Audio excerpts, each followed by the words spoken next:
Je te retrouve Sitara maintenant pour la suite. Tu as donc normalement proposé un certain nombre de lignes de code et au passage je te remontre rapidement l'intégralité du script sous Python. Tu noteras ici deux lignes dont on te demande de parler à la question 12. Et si je reviens sur les lignes de code que tu devais saisir, voilà ce qu'elles étaient.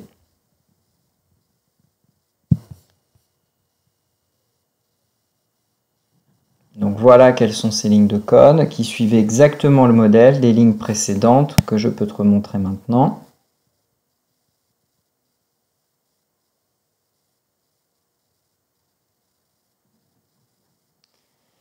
Une fois que tu as saisi tout cela, eh bien on te proposait d'analyser les lignes de code qui se trouvent très précisément ici, donc que tu as sur l'écran en ce moment.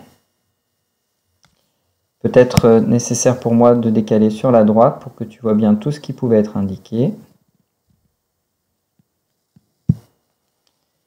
Cela te permet de faire une petite pause et de traiter la question 9. À la question 10, que tu n'as donc pas à me renvoyer puisque tu vas avoir le résultat sous les yeux. La question 10, on me demande de me reporter à la ligne 44, ce que je suis en train de faire. Je lis ce qu'il y avait, plot title, position successive du système physique, vecteur vitesse instantanée, vecteur variation du vecteur vitesse instantanée, travail de Monsieur Mésange, bah non, travail de Sitara, et tu as bien sûr la taille de police qui apparaît. Te voilà donc à la question 10 et on te demande d'exécuter le script.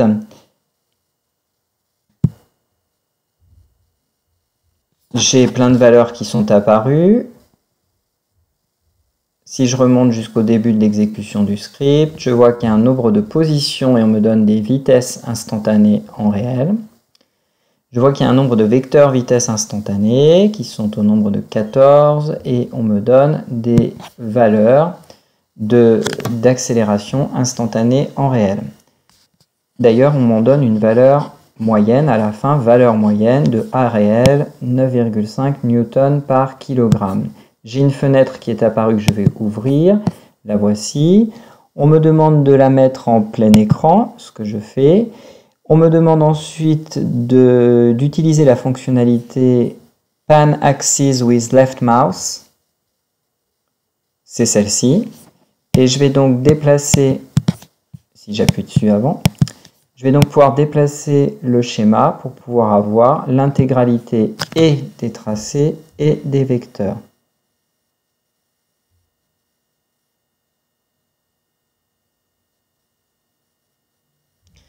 Pour la question 11, il te faut bien sûr tenir compte de propriétés moyennes pour chacune de ces vecteurs. Le vecteur bleu apparaît très clairement avec une propriété, des propriétés qui sont assez simples à envisager.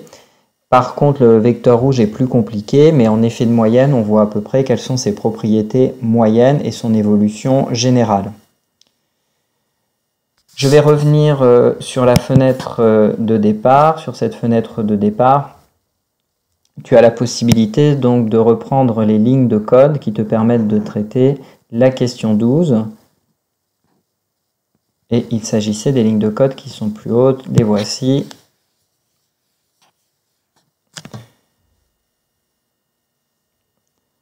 Je vais maintenant re-regarder le graphique et bien en prendre note visuellement et maintenant procéder à la question 14 avec toi. À la question 14, on me demandait de changer la valeur de k. Donc ce que je vais faire, je vais remplacer k par exemple par 15. Je double la valeur. Je relance le script et je peux voir que lorsque la valeur est modifiée, les vecteurs ont changé de taille. Tous. Je referme la fenêtre, je vais prendre une valeur beaucoup plus petite, 1,5, exprès pour exagérer bien sûr. Je relance le script Et je vois que les vecteurs ont à nouveau changé de taille, mais dans l'autre sens cette fois-ci. Et d'ailleurs, je ne peux plus faire rentrer la série de points avec les vecteurs sur la fenêtre. Cela doit permettre de répondre à la première partie. Je vais remettre le paramètre K à sa valeur d'origine pour pouvoir avoir une lisibilité du schéma. Ensuite, on me propose de modifier à la ligne 35 S égale 50. Alors c'est pareil, j'exagère, je vais mettre S égale 500. Je lance le script et je vois ce que ça a modifié normalement avec toi.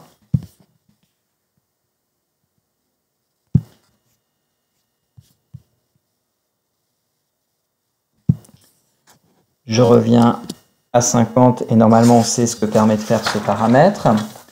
On me propose de remplacer à la ligne 35 également black par un autre choix. Donc je vais mettre par exemple yellow.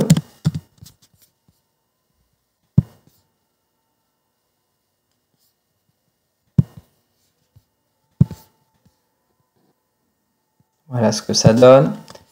Si ce n'est pas assez visuel, je referme et je mets par exemple green.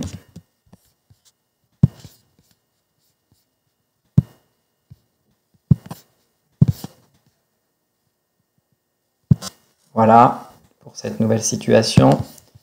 J'espère que tu as bien vu ce qui se passait. Je vais revenir sur le choix d'origine, black. Marker.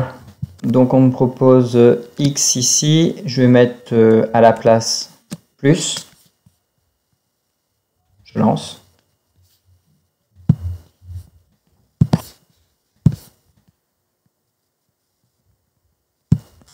Voilà. Je referme. Si je remplace par la lettre O, je relance.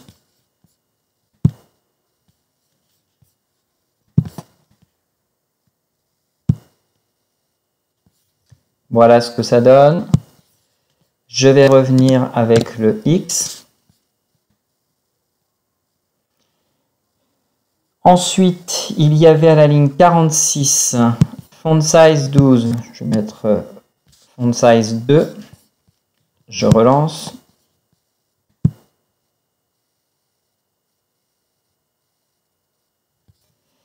Et puis, je n'oublie pas de recentrer comme à chaque fois. Et puis, je vais mettre, nous avions 12 au départ, on va mettre 120. Je relance.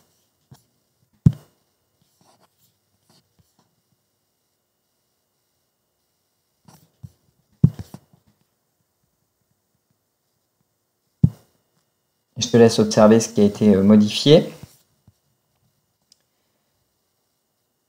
Je referme cette fenêtre à nouveau. Je reviens au réglage de paramétrage initial. Et enfin, j'ai un calcul à la ligne 132. Et on me demande à la ligne 132 de modifier le seul paramètre possible. Donc là, c'est 1. Je regarde cette fois-ci l'écran, je n'ai pas besoin d'aller voir la fenêtre graphique puisque c'est un calcul, cela s'affiche, c'était là, pardon, 132. Cela s'affiche dans la console et par conséquent, tu peux regarder ce que tu as d'affiché à l'heure actuelle. Je vais changer la valeur et je vais mettre 10. Je referme tout de suite la fenêtre graphique et je te laisse regarder ce que ça a pu changer. Je vais refaire la même manipulation en mettant 5.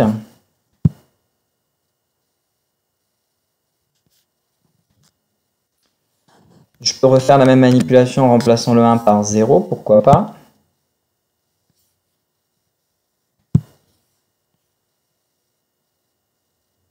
En remplaçant à la place de 10, 20.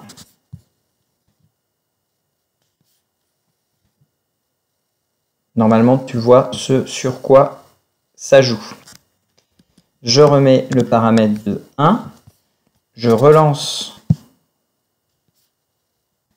le programme.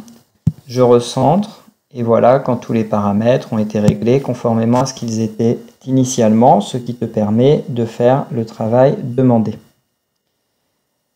Je te propose de nous retrouver dans quelques instants pour la dernière partie de cette étude, pour que tu puisses mener la fin de cette étude correctement.